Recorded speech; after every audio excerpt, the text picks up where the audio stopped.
अस्सलाम वालेकुम guys, this is me Humad Mirza from soft consultants. आज की वीडियो में हम डिस्कस करेंगे कि पाकिस्तान से बाहर डिफरेंट कंट्रीज़ में अप्लाई करने के लिए कौन कौन से डॉक्यूमेंट्स ज़रूरी हैं और वो कौन कौन से डॉक्यूमेंट्स हैं जो न सिर्फ कंपलसरी हैं बल्कि उनकी अटेस्टेशन मुख्तलिफ डिपार्टमेंट से वो भी कंपलसरी है।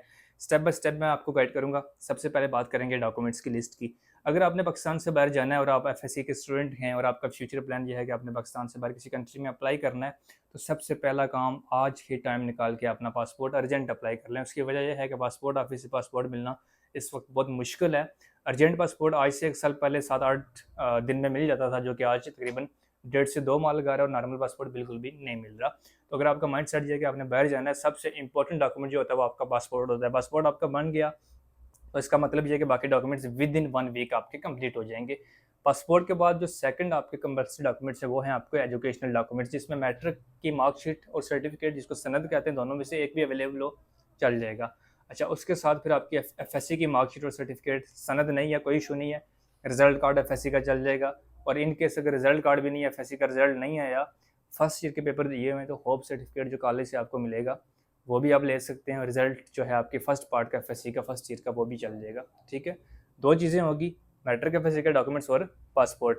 नंबर थर्ड जो है सबसे इंपॉर्टेंट डॉक्यूमेंट वो है आपका पुलिस कैरेक्टर सर्टिफिकेट, जो कि पासपोर्ट बनने के बाद बनेगा। जब आपका पासपोर्ट बन जाए, पासपोर्ट लेके आप अपने करीबी पुलिस स्टेशन जाएं, वहाँ से आप अपना पुलिस कैरेक्टर सर्टिफिकेट ले सकते हैं, या जो आपकी सिटी में कोई भी खिदमत मरकज़ है वहाँ से आपको पुलिस कैरेक्टर सर्टिफिकेट मिल जाएगा। ठीक है, ये कुछ आपके मेन डॉक्यूमेंट्स हैं। उसके बाद आपके जो बाकी डॉक्यूमेंट्स हैं, जिसमें मेडिकल है, वाइट बैकग्राउंड के साथ पिक्चर है, गारंटी सर्टिफिकेट होता है वो एक दिन में बन जाता है खुद ही। ठीक है, इंग्लिश प्रोफिशिएंसी सर्टिफिकेट है वो आपके कॉलेज से बन जाता है, जिस कॉलेज से आपने एफएससी किया वहाँ से आपको मिल जाएगा।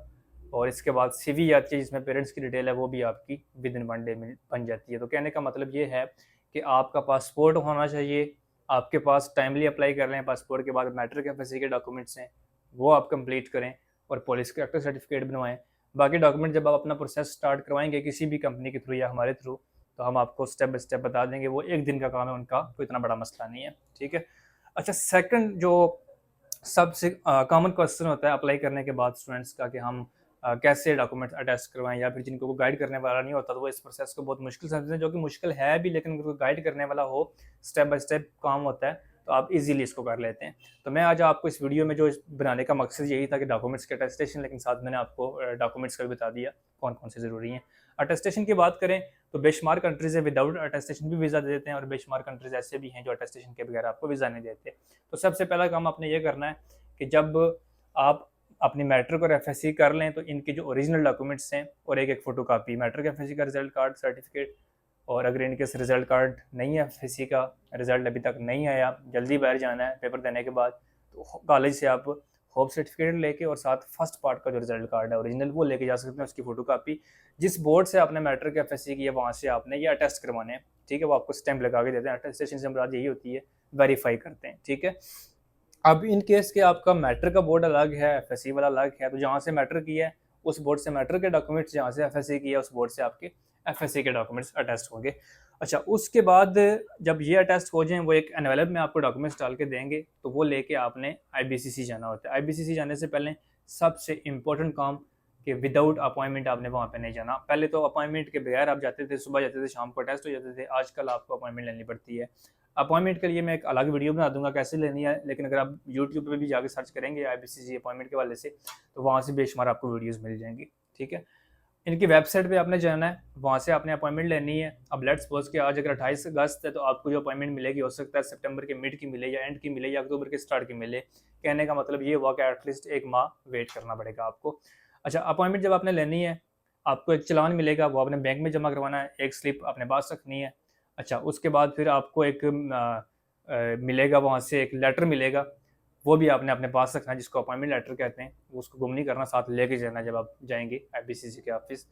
अच्छा, लेट्स सपोज के विद इन 1 मंथ आपकी अपॉइंटमेंट हो जाती है, आपके वहाँ से डॉक्यूमेंट अटैच हो गए। जो डॉक्यूमेंट्स बोर्ड वालों ने आपको दिए थे वही डॉक्यूमेंट सेम वहाँ पे लेके जाने, अलग से लेके नहीं जाने एनवेलप में। ठीक है, वहाँ से डॉक्यूमेंट्स आप अगर सुबह 9 बजे देते हैं, 2-3 बजे तक आपको डॉक्यूमेंट्स वापस मिल जाएंगे। इसका एक कोरियर के थ्रू भी तरीका होता है, वो भी आपको मिल जाएगा वेबसाइट से, कैसे आपने करना है। ठीक है, तो जब आपके डॉक्यूमेंट्स आईबीसी से अटेस्ट हो जाएंगे, उसके बाद आपका थर्ड एंड लास्ट स्टेप है अटेस्टेशन का। वो ये है कि आपने यही डॉक्यूमेंट्स जो ऑलरेडी बोर्ड और आईबीसी से अटेस्ट हो चुके हैं, एक तो ये लेके जाने, और दूसरा अपना पुलिस करैक्टर सर्टिफिकेट ओरिजिनल, ठीक है, ओरिजिनल ये याद रखिएगा। और अपनी एफआरसी, अगर आप बैंक स्टेटमेंट फैमिली मेम्बर किसी की यूज़ करेंगे तो एफआरसी होती है फैमिली रजिस्ट्रेशन सर्टिफिकेट या फैमिली रिलेशनशिप सर्टिफिकेट आप कह लें, नादरा से बनता है, तो वो अपने साथ लेके जाना होता है मिनिस्ट्री ऑफ फॉरेन अफेयर, जिसको आप मोफा कहते हैं। और मोफा के लिए फ़िलहाल अपॉइंटमेंट की ज़रूरत नहीं है, आप सुबह जाएंगे 7 बजे, 8:30 बजे उनका ऑफिस खुलता है और तकरीबन शाम तक आपके डॉक्यूमेंट्स वहाँ से अटैच हो जाएंगे। और सबसे मुश्किल प्रोसेस वहीं पे होता है, क्योंकि रश काफ़ी होता है, आप सही जलील होते हैं वहाँ पे। तो बहरहाल ये है कि वो आपका लास्ट स्टेप है। वहाँ से जब अटैच हो जाएंगे उसके बाद फिर आपका एक ही स्टेप होता है कि आपने अब अपना वीज़ा अप्लाई करना है। वीज़ा अप्लाई कैसे करना है वो हम आपको बताते हैं, सब कुछ आपको फॉर्म फिल करके देते हैं वीज़ा के लिए, डॉक्यूमेंट्स की फ़ाइल प्रिपेयर करके देते हैं। आप वहाँ पे जाते हैं, बेसिक इंटरव्यू होता है जारी ऑफिस में, और वहाँ से फिर आपके डॉक्यूमेंट सबमिट होते हैं। ओरिजिनल डॉक्यूमेंट सारे आपको वापस कर दिए जाते हैं, कापीज़ रख ली जाती हैं, और उसके बाद फिर आपको passport with in 7 to 8 days वापस मिल जाता है, उस पर वीज़ा स्टैंप हुआ होता है। ये कुछ प्रोसेस हैं अटेस्टेशन के। जब भी स्टूडेंट्स पाकिस्तान से बाहर किसी भी कंट्री में लाइक जाना चाह रहे हो, या स्पेशली चाइना में जाना रहे हो, एफएससी के स्टूडेंट, स्पेशली एमबीबीएस के, बीडीएस के, या किसी भी सब्जेक्ट के आफ्टर एफएससी, उनके लिए ये कुछ डॉक्यूमेंट्स हैं। और इनकी अटेस्टेशन किस तरह से होती है वो मैंने ऑलरेडी बता दी है। अब मज़ीद चूँकि वीडियो काफ़ी लंबी हो गई है, कोई भी आपका क्वेश्चन हो आप मुझसे व्हाट्सएप पे कॉन्टैक्ट कर सकते हैं। 031692099263 मेरा व्हाट्सएप नंबर है। हमारी कंपनी ना सिर्फ आपको डॉक्यूमेंट्स के हवाले से गाइड करेगी, आपके डॉक्यूमेंट्स प्रिपेयर करवाएगी, बल्कि सेफली आपको पाकिस्तान से चाइना तक पहुंचाना, और जब तक आप वहाँ पे मौजूद हैं किसी भी जगह अगर आपको हेल्प की ज़रूरत होती है हमारी टीम आपको अकोमोडेट करेगी। Thank you so much. अल्लाह हाफिज़।